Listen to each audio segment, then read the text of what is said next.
Darren Tobin. At gusto ko ipakilala ang sarili ko gamit ang mga concepts na napag-aralan ko, napakinggan sa klase ng Saiwan.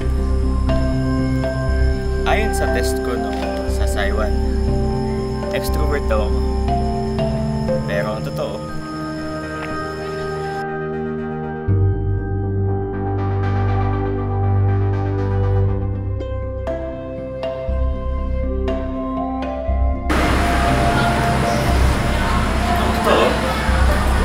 introvert ako. Hindi ako mahilig sa mga malaking grupo. Okay na ako sa tropa. Gusto ko yung close na close, yung mga tipong 5 kami. At alam namin yung buhay ng isa't isa. Ayoko nung may kilala ko dito, may kilala ko sa ganitong grupo. Sapat na sa akin yung maliit na grupo lang.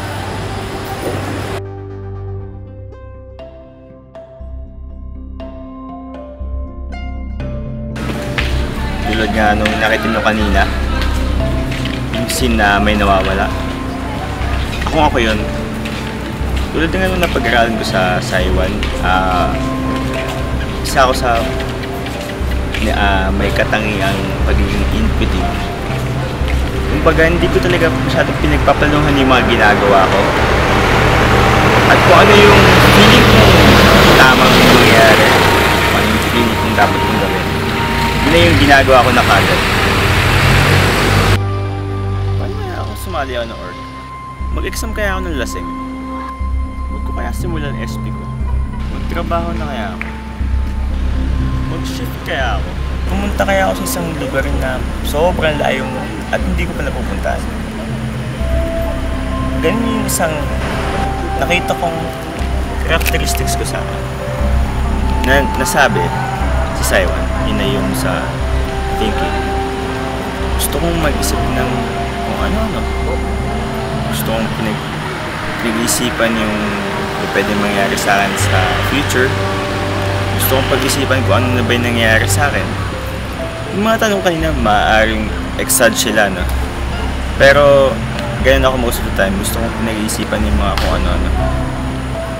Isa pang part ng ENTP ay yung perception.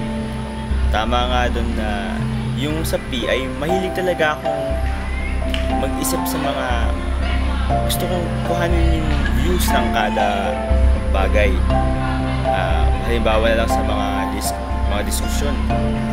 Gusto kong iparating sa lahat kung ano ba yung ibig ko sabihin, kung ano ba yung naiisip ko, kung ano ba yung tingin ko, ano ba yung stand ko sa bagay na yun.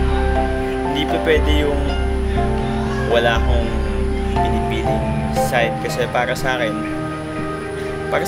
poison yun eh.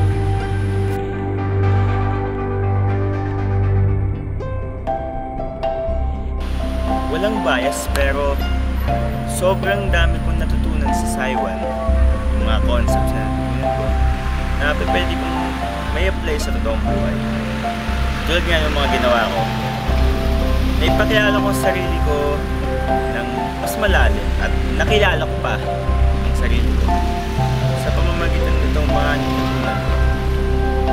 Sana'y mas magamit ko pa itong nalaman ko para sa ikabubuti ng buhay at sa ikabubuti ng buhay ng iba pang mag-aaral na matututo sa klaseng ito.